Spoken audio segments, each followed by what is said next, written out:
नमस्कार, जय जोहार। छत्तीसगढ़ न्यूज में आपका बहुत बहुत स्वागत है। चलिए देखते हैं आज की 25 फटाफट काम की और महत्वपूर्ण बड़ी खबरों को। पर इससे पहले आप वीडियो को कहां से देख रही हैं, कमेंट में बताना बिल्कुल ना भूलें। 160 एमटी धान की खरीदी करेगी छत्तीसगढ़ सरकार। इस बार छत्तीसगढ़ सरकार ने 2024 से 25 के खरीफ विपणन सत्र के लिए 160 लाख एमटी धान खरीदी का अनुमानित लक्ष्य रखा है।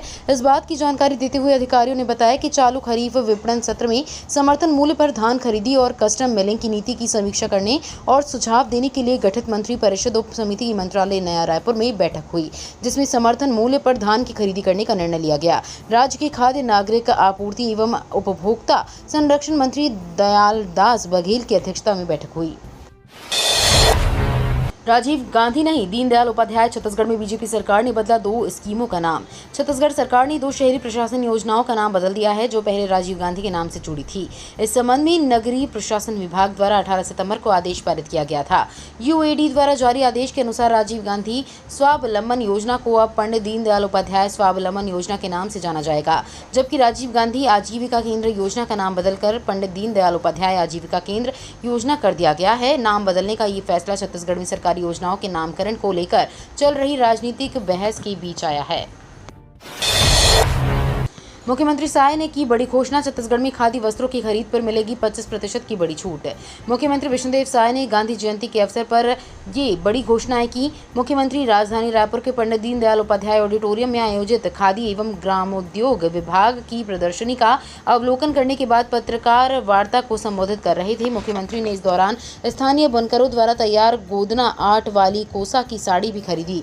मुख्यमंत्री साय ने कहा कि 2 अक्टूबर से लेकर 31 मार्च 2025 तक खादी वस्त्रों की खरीद पर प्रदेशवासियों को 25% की बड़ी छूट मिलेगी। उन्होंने प्रदेशवासियों से खादी वस्त्र खरीदने का अपील की और छूट का लाभ लेने को कहा।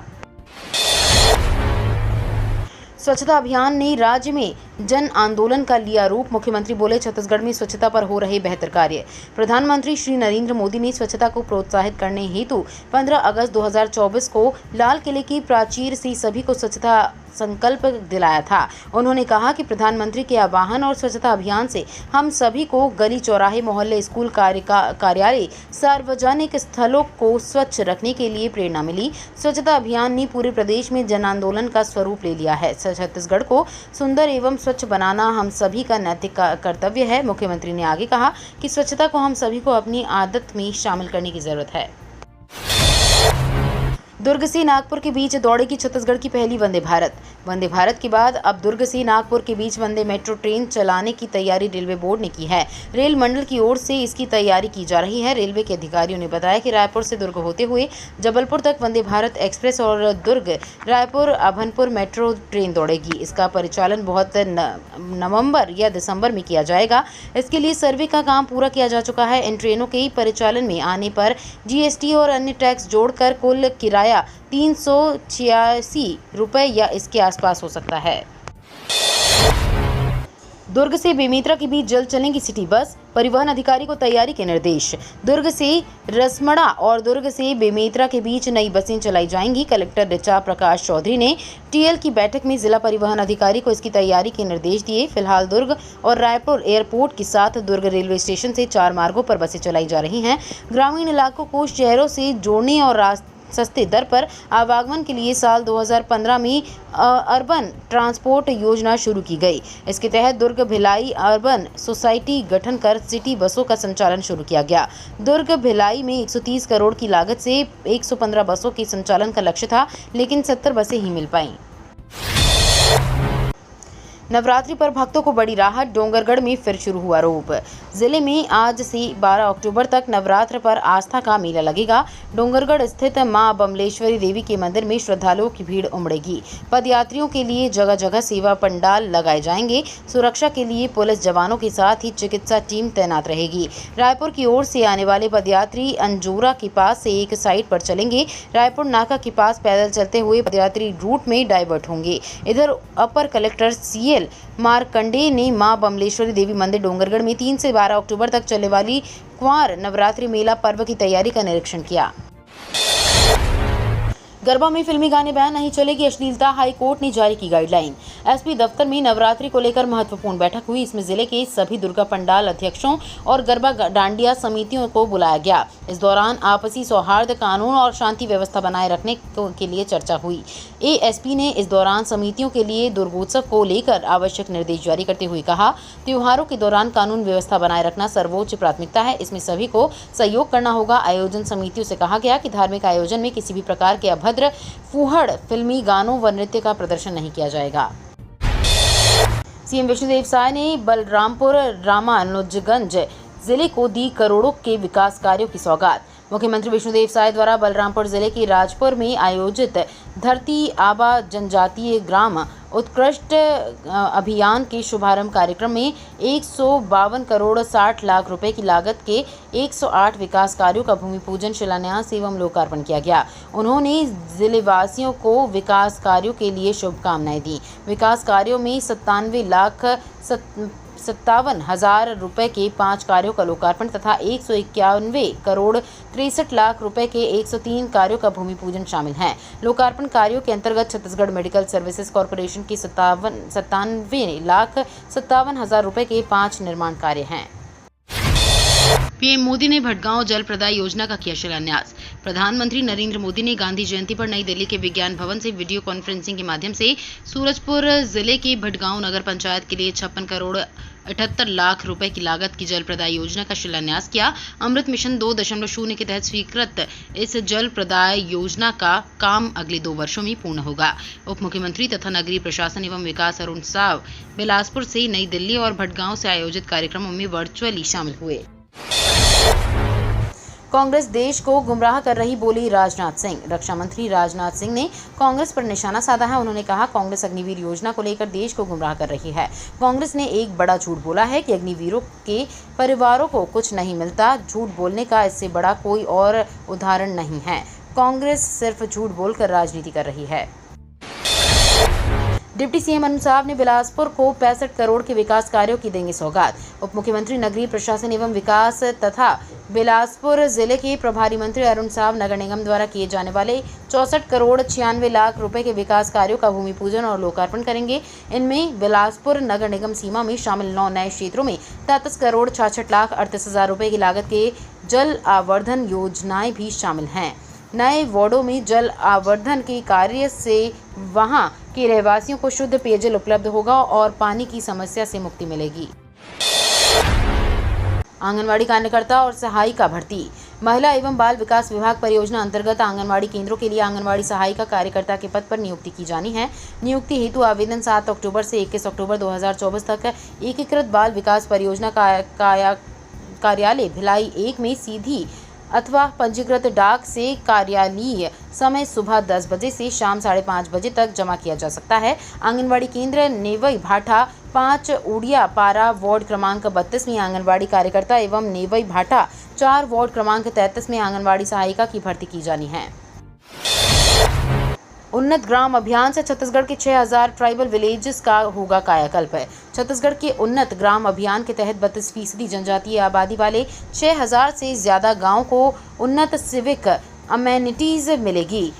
राज्य की विष्णुदेव साय सरकार ने इस योजना के तहत आदिवासी बहुल 6791 गांवों को चिन्हित कर इन्हें बिजली, सड़क, पानी, शिक्षा और स्वास्थ्य जैसी मूलभूत सुविधाओं से लैस करने का प्लान लागू कर दिया है। गौरतलब है कि देश के जनजातीय बहुल गांवों को समग्र विकास के साथ बेहतर सुविधाएं देने के लिए 2 अक्टूबर को गांधी जयंती के अवसर पर ग्राम उत्थान अभियान शुरू हो गया है। छत्तीसगढ़ में नक्सली गतिविधियों पर शिकंजा। पश्चिम बंगाल में छापेमारी से खुलेंगे बड़े राज। छत्तीसगढ़ में नक्सली गतिविधियों को लेकर बड़ा खुलासा हुआ है। पश्चिम बंगाल में सुरक्षा बलों की छापेमारी में नक्सली नेटवर्क के साथ जुड़े लोगों की पहचान हुई है, जिनमें 2 महिलाएं भी शामिल हैं। ये महिलाएं छत्तीसगढ़ सहित बिहार और झारखंड में नक्सली गतिविधियों के लिए धन भेजती थी। एनआईए की जांच में ये बड़ा राज खुला है। छत्तीसगढ़ पुलिस ने नक्सली गतिविधियों पर शिकंजा कसने के लिए पश्चिम बंगाल पुलिस के साथ मिलकर कार्रवाई शुरू कर दी है। छापेमारी में कई दस्तावेज और आपत्तिजनक सामग्री जब्त की गई है, जिससे नक्सली नेटवर्क के बारे में महत्वपूर्ण जानकारी मिली है। छत्तीसगढ़ के इस गांव में खोदी गई रेलवे के लिए मिट्टी बन गया 9 एकड़ का सबसे बड़ा तालाब। छत्तीसगढ़ को 9 एकड़ रकबे वाला राज्य का सबसे बड़ा अमृत सरोवर मिल गया है। रेलवे की सौगात के रूप में मिला ये तालाब अब 50 एकड़ में किसानों को इरिगेशन फैसिलिटी प्रदान कर रहा है। राज्य सरकार की ओर से बताया गया कि हाल ही में रेलवे को एक परियोजना के लिए भारी मात्रा में मिट्टी की जरूरत थी। इसके लिए छत्तीसगढ़ सरकार ने धमतरी जिले में बेकार पड़े तालाब को दुरुस्त करने, उससे निकलने वाली मिट्टी रेलवे को बेचकर आम गुठलियों के दाम पाने की कहावत को सही साबित कर दिया। अब रेनी सीजन में ये तालाब पानी से लबालब भर गया है। सरकार ने इसे अमृत सरोवर की सूची में दर्ज कर लिया है। सितंबर में सरकार को मिला 1.73 लाख करोड़ का जीएसटी। सरकार ने सितंबर 2024 में 1.73 लाख करोड़ रुपए का जीएसटी कलेक्शन किया है। पिछले साल समान अवधि में सरकार को 1.62 लाख करोड़ रुपए का जीएसटी मिला था।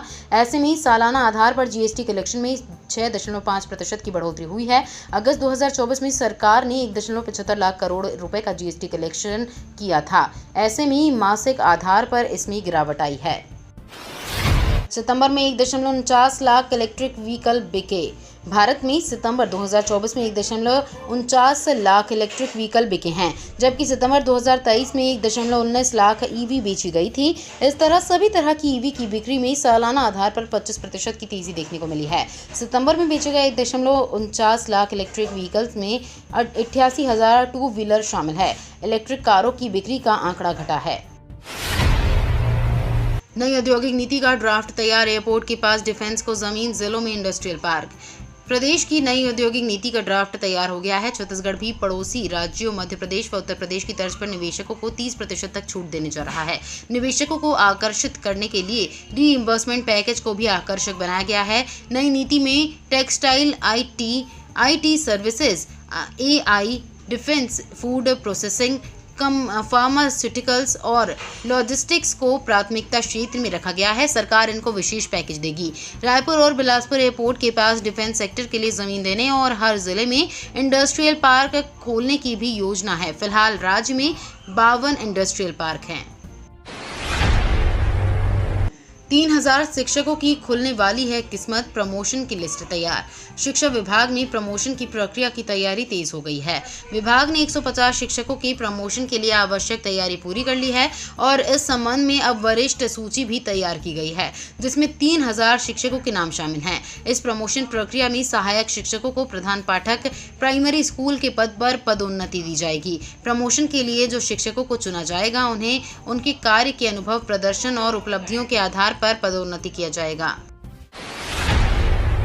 नवरात्रि बिलाई माता के सिर सजेगा सोने का मुकुट। इस नवरात्र मां बिलाई माता भक्तों को नए स्वरूप में दर्शन देंगी। माता के सिर पर सोने का मुकुट और ऊपर सोने का छत्र सजेगा। आज को नवरात्र के प्रथम दिन सुबह अभिषेक के बाद मुकुट और छत्र सजाया जाएगा। इसके साथ ही मंदिर को भव्य रूप देने यूरल art, Makrana marble, POP, gypsum ceiling, गलीचा सहित अन्य सौंदर्यीकरण कार्य कराए जा रहे हैं। सौंदर्यीकरण के बाद माता के मंदिर में भव्यता, दिव्यता सहित नव्यता नजर आएगी। छत्तीसगढ़ में corona return. Ambikapur medical college अस्पताल के डॉक्टर कोविड संक्रमित। अंबिकापुर में एक बार फिर कोरोना ने दस्तक दे दी है। यहां एक मरीज कोरोना पॉजिटिव पाया गया है। बड़ी बात यह है कि कोविड-19 संक्रमित व्यक्ति मेडिकल कॉलेज के गायनेकोलॉजी विभाग में डॉक्टर है। 16 महीने बाद अंबिकापुर में कोविड मरीज के मिलने से स्वास्थ्य अमले में हड़कंप मच गया है। मरीज को 7 दिन के लिए होम आइसोलेशन में रखा गया है। साथ ही मरीज को प्रॉपर दवाइयां दी जा रही हैं। छत्तीसगढ़ न्याय यात्रा आम सभा में कांग्रेसियों ने बीजेपी सरकार पर जमकर साधा निशाना। कांग्रेस प्रदेश प्रभारी सचिन पायलट ने कहा कि इस बीजेपी सरकार को सत्ता में आए 9 से 10 महीने हो गए हैं, लेकिन छत्तीसगढ़ के हालात को देखते हुए हमें सरकार को जगाने के लिए न्याय यात्रा निकालनी पड़ रही है। इस सरकार ने बहुत जल्द अपनी विश्वसनीयता खो दी है। सरकार महिलाओं पर हो रहे अत्याचारों पर ध्यान नहीं दे रही है, बल्कि विपक्ष की आवाज को दबाने की पूरी कोशिश कर रही है। बलौदाबाजार में जो हुआ, बढ़ती नक्सली घटनाओं पर सरकार ध्यान नहीं दे रही है। हमारा उद्देश्य है कि इस न्याय यात्रा के जरिए सरकार सजग हो जाए। इस सरकार दिल्ली से चल रही है, रायपुर से सरकार चलाने वाला कोई नहीं है। छत्तीसगढ़ में मानसून की विदाई से पहले मौसम विभाग ने किया अलर्ट। 15 अक्टूबर के बाद दक्षिण पश्चिम मानसून की विदाई का माहौल छत्तीसगढ़ में भी बनने लगेगा। मानसून की विदाई के बीच प्रदेश में नमी का आगमन लगातार जारी है। स्थानीय प्रभाव से एक दो स्थानों पर हल्की से मध्यम बारिश होने की अथवा गरज चमक के साथ छींटे पड़ने की संभावना है। आगामी 4 दिनों तक दक्षिण छत्तीसगढ़ में बारिश होने के आसार हैं। मौसम विभाग के अनुसार एक द्रोणिका कोंकण से उत्तर पूर्व मध्य प्रदेश तक 3.1 किलोमीटर पर स्थित है। भारत सरकार ने जारी की ट्रैवल एडवाइजरी। ईरान और इजराइल जंग के मुहाने पर खड़े हुए हैं। ऐसे में भारतीय विदेश मंत्रालय ने अपने नागरिकों के लिए ट्रैवल एडवाइजरी जारी की है। MEA ने भारतीयों को ईरान की यात्रा न करने की सलाह दी है। विदेश मंत्रालय ने कहा कि भारतीय नागरिकों को सभी गैर जरूरी यात्राओं को करने से बचना चाहिए। साथ ही ईरान में रह रहे भारतीय दूतावास से लगातार संपर्क में रहें। सुरक्षा हालात पर हम करीब से नजर बनाए हुए हैं। ये तो थी आज की बड़ी खबरें। अगर आपको न्यूज़ पसंद आई हो तो वीडियो को लाइक और शेयर करना बिल्कुल ना भूलें। धन्यवाद।